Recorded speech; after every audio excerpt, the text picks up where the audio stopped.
Okay, sorry about that. Christmas shopping and everything. Had to go and do some lifting of some heavy bags in for, you know, the Yuletide season or something. But yeah, it's roughly. I'm glad I did all this work years ago because it's all reasonably well graded for what we want. Now the rule with this sort of fine polystyrene about this is, if you don't already know, is 2 parts of fine poly to 5 parts of peat, I think. So it may be a case of like having your charcoal on the bottom, or maybe even a case of having a mix of charcoal and perlite on the bottom.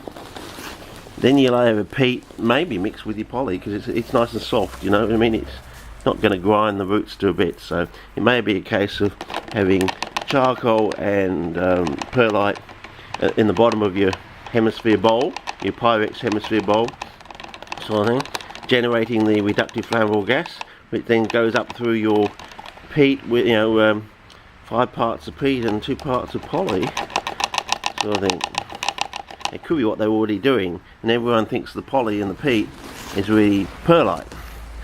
And they're being totally honest with you. Oh yes, there is perlite in the medium, but of course it's underneath, and you don't get to see it. You'll watch. That would explain why the perlite in their medium doesn't actually seem to look like perlite, because it's actually poly, and it's got little bits of cyanophita growing into it or something. Could be that, don't know. It doesn't seem, the stuff I've tried to wet at both 60 and 100 degrees does not seem to look like their perlite looks like on the line when it's wetted up. And I'm thinking, well, if 100 degrees can't wet it reasonably quickly to get it to what it looks like online, there's something, either they're using a different type of perlite, they're using a totally different product whatsoever, like this rock stone stuff they call it, which is probably they thinking it is equivalent to perlite, but you know, it's actually a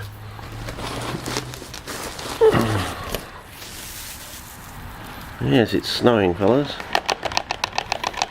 Christmas in Flytrap land. We're nearly there, I think. Another 1 or 2 of these and we should be there. And then we're going to see if we get a surprise, because you know, normally you think the water would push it all the way out and it'd be worse than perlite, but well, there we go. It's snowing, fellas. Yeah. Snowing in a winter wonderland, yes, I think.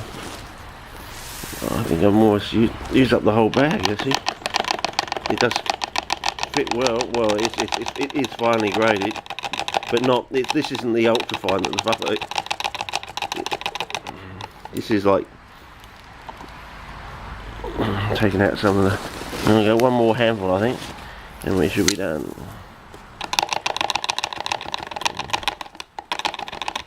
Okay.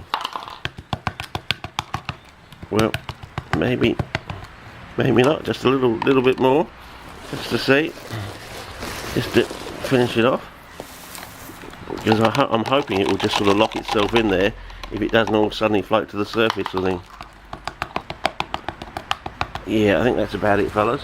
Anyway, the next shot is to try and put water in there without it all coming out, which is, you know, this is going to be terrible, I think. But anyway, you've got to give it a go, don't you? Maybe I've got to use the funnel. Yeah, maybe that's what I've got to do. Okay, over and out for now.